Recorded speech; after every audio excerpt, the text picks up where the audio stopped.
નમસ્કાર, આપ જોઈ રહ્યા છો spark today news. Surat DEO કચેરીમાં એનએસયુઆઈ અને યુથ કોંગ્રેસ દ્વારા અનોખું વિરોધ પ્રદર્શન કર્યું.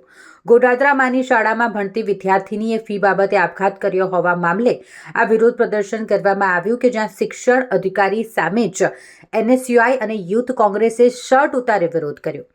દીકરીને તો અધિકારી બચાવી ન શક્યા, પરંતુ અમે અમારી ઇજ્જત તમને આપીએ છીએ, પણ જવાબદારો સામે કાર્યવાહી કરવા માટે ધારદાર રજૂઆત કરી. વિરોધ કરી રહેલા એનએસયુઆઈ અને યુથ કોંગ્રેસના કાર્યકર્તાઓ વચ્ચે કાર્યકર્તાઓનું પોલીસ સાથે આ દરમિયાન ઘર્ષણ પણ થયું.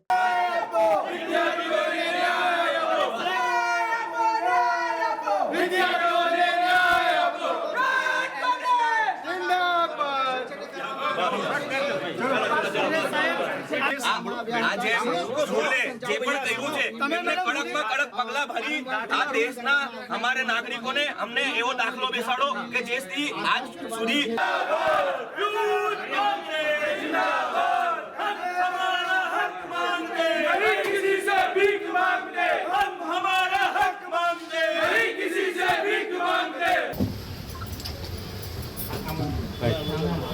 ભાઈ અહીંયા ખાલી મીડિયા વાળાને રહેવો છે. તમે થોડીક ઓલી બાજુથી આવો ને તો બધાનું હરખું થઈ જાય.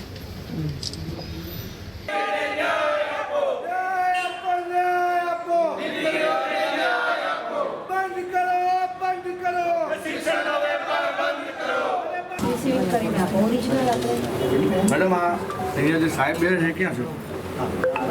આજે 26મી જાન્યુઆરીની રિહર્સલ મોતને ઘાટ ઉતરી જવું પડ્યું કે છોકરીને આપઘાત કરવો પડ્યો આ શિક્ષણમાં બેસેલા માફિયાઓ માટે. અત્યાર સુધી કોઈ કડકમાં કડક કાર્યવાહી થઈ નથી. અત્યાર સુધી જેટલા પણ ડુપ્લિકેટ સંસ્થાઓ પકડાય છે